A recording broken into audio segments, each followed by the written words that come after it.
नमस्ते, स्वागत है आप सभी लोगों का स्काई विद्या एकेडमी पर। तो चलिए एक आज हम लोग काफ़ी चर्चे में रहे टॉपिक के बारे में हम लोग आज बात करने वाले हैं। काफ़ी ट्विटर पे भी इसके रिगार्डिंग ट्रेंडिंग में चल रहा था। तो समझते हैं मामला क्या है। जैसा कि आप लोग हेडिंग में देख रहे होंगे कि क्या है करण सांगवान का मामला।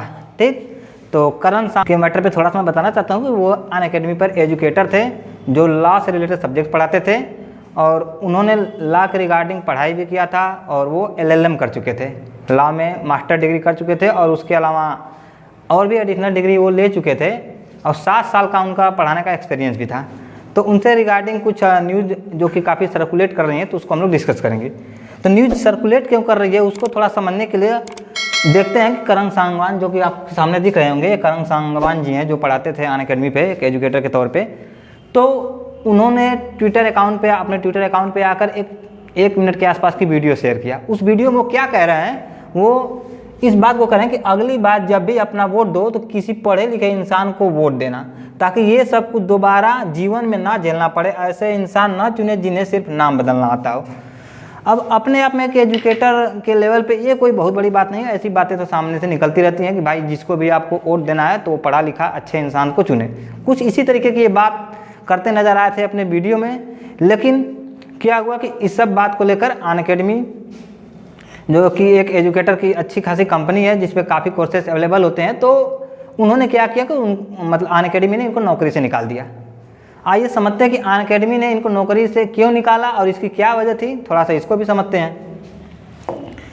तो देखिए अनअकैडमी के को फाउंडर में इनको मतलब इस्टेब्लिश करने वाले एक से ज़्यादा लोग थे, रोमन सैनी और गौरव मुंजल। तो जब इनको निकाला गया तो सोशल मीडिया पर काफ़ी ट्रोल करने लगा और हैशटैग अनइंस्टॉल अनअकैडमी का मतलब ट्रेंड भी करने लगा ट्विटर पे, जिसका नाम एक्स हो चुका है इस समय। तो अब ये जो प्लेटफॉर्म है अनअकैडमी एक एजुकेशन का प्लेटफॉर्म है और इससे जुड़े भी एजुकेशन के लोग ही होंगे। तो ट्विटर पे ट्रेंड कराने वाले लोग ही एजुकेशन को लेकर ही होंगे। तो एक आदमी जो बोल पा रहा है कि अगली बार वोट करना तो किसी पढ़े लिखे को वोट करना, तो ये सब इस पर अनअकैडमी ने इनको निकाल दिया। तो इस पर लोग इसका विरोध कर रहे हैं। विरोध कैसे कर रहे हैं? कह रहे हैं कि अनअकैडमी को अनइंस्टॉल करो। तो इस सब के मामले में उन्होंने क्या सफाई दिया है जो कि को फाउंडर है रमन सैनी ने, वो अपने ट्विटर हैंडल पे उन्होंने क्या लिखा है तो उसको थोड़ा समझते हैं। क्या है? कह रहे कि we are an educational platform that is deeply committed to imparting quality education. To this we have in place a strict code of conduct for all our educators with the intention of ensuring that our learners have access to unbiased knowledge। ठीक, उनका कहना यह है कि हम लोग जो क्या है कि एक एजुकेशन प्लेटफॉर्म है और हम लोग केवल एजुकेशन की क्वालिटी की बात यहाँ पर करते हैं। ठीक, और हमारा एक क्या है कोड ऑफ लॉ है। हमारा जो भी एजुकेशन का प्रोसेस होता है जो एजुकेटर के लिए और जो एजुकेशन का एक नियम होता है और जो चीज़ें हैं वो नियम से बाहर थी, इस तरीके की बात वो बता पा रहे हैं कि ये लॉ हमारे कोड ऑफ कंडक्ट के बाहर था, इसलिए हम इसको इस तरीके की बात लिए। आगे पढ़ सकते हैं। Our learners are at the centre of every things we do. वो क्या होते हैं कि एकदम सेंटर पे होते हैं जो हम लोग करते हैं। The classroom is not a place of share personal opinion and views as they can wrongly influence them. In the current situation we were forced to part way with Karan Sangwan as he was breach of code of conduct. जो भी उनका नियम है उनके साथ breach किया, मतलब उनके साथ मतलब जो कि है उसके खिलाफ उन्होंने काम किया है। क्योंकि हमारे जो लर्नर होते हैं वो मतलब हर चीज़ के सेंटर में होते हैं, इसकी बात हो रही है। और क्लासरूम जो होता है वो कोई पर्सनल ओपिनियन शेयर करने के लिए नहीं होता है।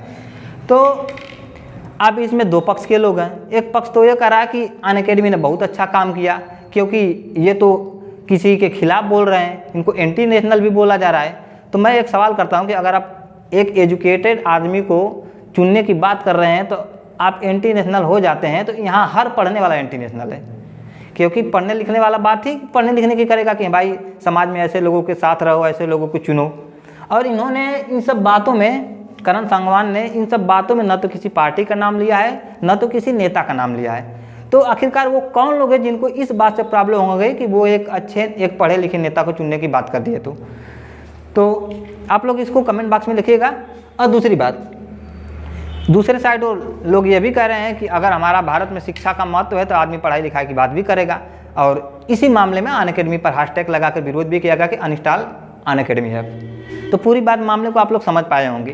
तो इस मुद्दे पर उन्होंने करण सांगवान जी ने क्या कहा उसको भी थोड़ा समझते हैं। अनएकेडमिक तो पूरी बात मैंने आपको यहाँ पे समझाया जाएगा कि जो उनके को फाउंडर रमन सैनी है उस पर क्या बताएं। उन्होंने बताया है कि जो हमारा नियम है इनके खिलाफ ये काम है, क्योंकि आप पर्सनल मैटर को इस प्लेटफॉर्म पे नहीं शेयर कर सकते, इसमें केवल पढ़ाई लिखाई की बात कर सकते हो। तो मेरे हिसाब से तो ये भी पढ़ाई लिखाई की ही बात है। आप लोग की क्या राय इसमें आप बताइएगा। चलिए, तो ये जब काफ़ी सोशल मीडिया पर सर्कुलेट होने लगे तो इन पे भी काफ़ी सवाल पूछे गए, ये भी काफ़ी परेशान से होने लगे। तो इनसे पूछा गया कि आप इस पर क्या कहना चाहते हैं, तो बोल रहे हैं mister Sangwan said he will share detail about the controversy. जो कंट्रोवर्सी है उसके मामले उसके बारे में वो डिटेल बताएंगे। कब बताएंगे? अपने यूट्यूब चैनल पर सैटरडे को। उनका एक यूट्यूब चैनल है, उस पर वो सैटरडे को बताएंगे कि पूरे मामले की कंट्रोवर्सी क्या है। लेकिन उनसे पूछा जाएगा कि आपकी निराशा किस बात से रही है कि आप जो है इस तरीके का स्टेटमेंट दे बैठे कि किसी अच्छे आदमी को, पढ़े लिखे आदमी को वोट करो, अगर जो मतलब अनपढ़ आदमी को न करे जो केवल नाम बदलता हो। कहने का मतलब ये परेशान किस बात से हैं। तो अभी हाल ही में संसद का सत्र चल रहा था, उसमें एक बिल लाया गया। बिल किसके द्वारा लाया गया? तो अमित शाह जी के द्वारा लाया गया। तो अमित शाह जी ने क्या बिल लाया था? तो वो क्या किए कि जो भी हमारे पुराने कानून थे जिस पर हमारा प्रोसीजर चलता था उसके नाम को चेंज कर दिए। चेंज करने का बिल लाए। अब पहले जो कानून हमारा होता था आईपीसी, जो कि 1860 का कानून है, 1862 में लागू किया गया था, इसका नाम बीएनएस कर दिए। आईपीसी का मतलब इंडियन पिनल कोड, इसका नाम बीएनएस का मतलब कि भारतीय न्याय संहिता कर दिए, हिंदी में भी इंग्लिश में भी। सीआरपीसी क्रिमिनल प्रोसीजर कोड होता है, जिसमें आईपीसी में ये बताया जाता है कि अपराध की परिभाषा क्या है और अपराध की सजा किस तरीके की होगी, कितनी सजा होगी, आईपीसी में बताया जाता है। अब इसका नाम बीएनएस हो गया। दूसरा सीआरपीसी क्रिमिनल प्रोसीजर कोड, ये एक्चुअल में ये जो कानून होता है ये पुलिस के लिए या फिर कोर्ट के लिए कार्रवाई के लिए होता है कि अगर आप अपराधी हैं तो किस तरीके की कार्रवाई होगी, वारंट कैसे जारी होगा, गिरफ्तारी कैसे होगी, कितने समय में कोर्ट भेजना होगा, कैसे क्या होगा, सब कुछ क्या होगा कि कौन सा सीआरपीसी में होता था। इसका नाम बदल के क्या रखने का बात किया गया है? तो बीएनएसएस मतलब भारतीय न्याय सुरक्षा संहिता, और इंडियन एविडेंस एक्ट जो भारतीय साक्ष्य अधिनियम में इंग्लिश में लिखा जाता है, इसको हिंदी में अब क्या कर दिया गया कि भारतीय साक्ष्य संहिता रख दिया गया, बीएसएस। तो करण सांगवान जी का कहना ये था कि ऐसे चीज़ों को बदल देने से, उन्होंने 7 साल से पढ़ा रहे हैं, उन्होंने एलएलएम कर रखा है, तो उन्होंने भी नोट्स बना रखा था, तो ये सब बदलने से उनके नोट्स बेकार हो जाएंगे, उनका ये मतलब है। और समझते हैं कि और एक इस कानून में क्या क्या परिवर्तन हुए, क्या केवल नाम ही परिवर्तन हुआ है कि उसमें कुछ और धारा भी बदली गई है, वो एक अलग मुद्दा होगा। मैं किसी दूसरे वीडियो में उसको मैं बताऊंगा कि हाँ, लेकिन यह है कि कुछ धाराओं को चेंज किया गया है, कुछ धाराओं को हटाया गया है, उसको मैं किसी वीडियो में डिस्कस करूँगा। फिलहाल आपको जानकारी कैसी लगी आप अपनी राय कमेंट बॉक्स में लिखिएगा। आप किस पक्ष में हैं, क्या इनके साथ सही हुआ है या गलत हुआ है, दोनों बात आप बताइएगा, अपनी राय को इसमें रखिएगा। और वो कौन लोग हैं जो ऐसा सोचते हैं कि इस तरीके की बात करना एंटी सोशल एलिमेंट होते हैं। तो फाइनली बात को यहीं समाप्त करता हूँ। उम्मीद करता हूँ कि वीडियो अच्छे से समझ में आई होगी।